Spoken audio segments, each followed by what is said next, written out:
téléspectateurs et lecteurs. Simplement, M. Clément Mierassa, président du Parti social-démocrate congolais. Le Congo vient de perdre l'un de ses dignes fils, en l'occurrence le professeur Pascal Lissouba, ancien président de la République. Quelle évocation faites-vous de sa modeste personne? Merci bien pour votre question. Je dois d'abord dire que j'ai appris cette nouvelle avec beaucoup d'émotion et beaucoup de tristesse. D'abord parce que Pascal Lissouba, c'est un grand homme politique de ce pays qui a marqué d'ailleurs les premières années de ce qu'on appelait la révolution avec le président Alphonse Massamba Deba. Il a été Premier ministre, ensuite est arrivé la conférence nationale, il a été démocratiquement élu en 1992.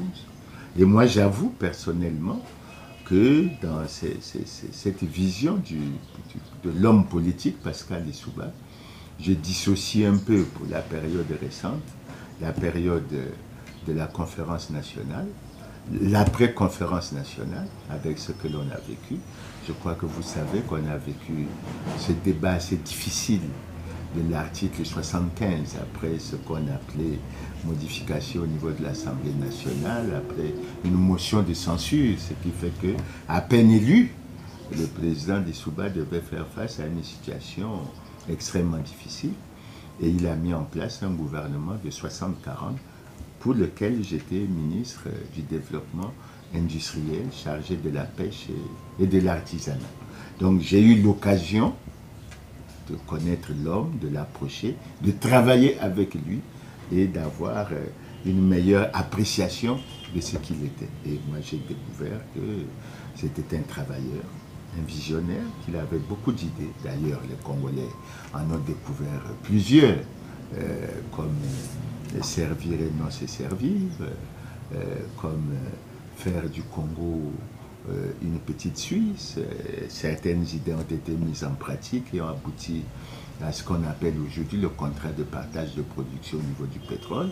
Et vraiment un homme d'écoute avec lequel j'ai eu, au-delà de ses lourdes responsabilités, l'occasion de discuter assez régulièrement, tout en sachant que c'est particulier, parce que j'étais de l'opposition et il était au pouvoir. Et vous savez que dans ce pays, généralement, quand ça se produit, on pense qu'on est corrompu. Quoi, il n'y avait aucune idée. Ça se passait vraiment dans le respect des idées des uns et des autres. Et ça, j'avoue que j'en garde un excellent souvenir. Et quelles sont les vertus que vous avez gardées de lui? J'ai dit, c'est un homme de dialogue, un homme d'écoute, un travailleur, un visionnaire. Et il avait une vision pour ce pays. Mais cette vision, à mon avis, les Congolais l'ont très mal interprétée, parce que nous sortions de la conférence nationale où nous avions fait un bilan qui était extrêmement négatif, où on s'est écrié plus jamais ça, plus jamais ça. Et la transition qu'on avait envisagée après la conférence nationale, j'ai trouvé qu'elle était assez courte, parce qu'un an, ça ne permettait pas de résoudre tous les problèmes et tous les défis qui avaient été relevés. Mais je crois que le président Pascal Lissouba, je suis désolé et je regrette qu'il soit mort en exil. C'est le troisième président, un de nos présidents, le troisième qui meurt en exil. Et je pense qu'il faut que nous réfléchissions à ces différentes situations pour que nous soyons reconnaissants, que l'on sache qu'il y a une vie après la présidence de la République. Et cette vie, on peut convenablement et très bien la passer dans son propre pays. Justement, en votre qualité d'économiste, quel enseignement tirez-vous de lui, de ce monsieur? Bon, le premier enseignement, je vous ai dit, c'est le contrat de partage de production qui a permis d'améliorer significativement nos ressources en matière de pétrole. Et je crois que les gens, le pouvoir qui est venu après, en a largement profité. Le président Lissouba, quand il est venu, il y avait déjà un grand problème qui avait été mis en exergue à la conférence nationale, c'est que le Congo était lourdement endetté. Et le défi, le point qui avait été fait, c'est que, parce que nous étions pratiquement le pays le plus endetté par tête d'habitants. Et on s'était rendu compte que la dette constituait un lourd handicap au problème de développement.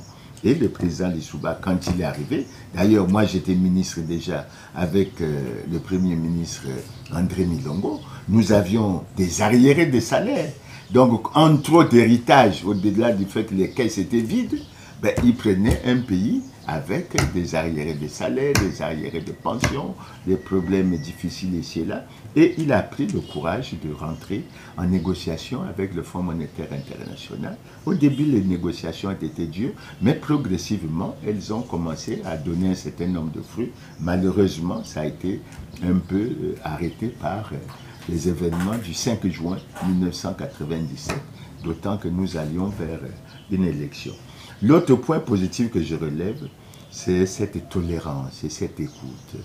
Vous voyez, il se battait parce qu'il y avait beaucoup de tensions dans le pays et il se battait pour mettre en place une organisation pour une élection libre, démocratique et transparente en 1997. De sorte qu'il a réussi à faire en sorte que les acteurs politiques se retrouvent. Le recensement administratif spécial, c'est pas maintenant qu'on en parle. Déjà à l'époque du président Lissouba, ça devait être fait de façon consensuelle. La détermination d'un code électoral fiable, on en a parlé, etc. Malheureusement, tout ce qui était mis au point. Et je vous rappelle un petit détail qui est important dans l'histoire de notre pays. Quand Ganao, David Charles Ganao, Premier ministre, annonce que son gouvernement va organiser les élections, mais c'est le PCT qui fait une déclaration forte pour dire qu'il nous faut une commission électorale indépendante qui s'oppose à ce que ce soit le gouvernement qui organise cette élection de 97 et qui finit par faire une déclaration que les Congolais ont tendance à oublier. Un démocrate sincère ne doit pas avoir peur d'une commission électorale indépendante. Je le rappelle parce que jusqu'à aujourd'hui, on se bat pour la commission électorale indépendante.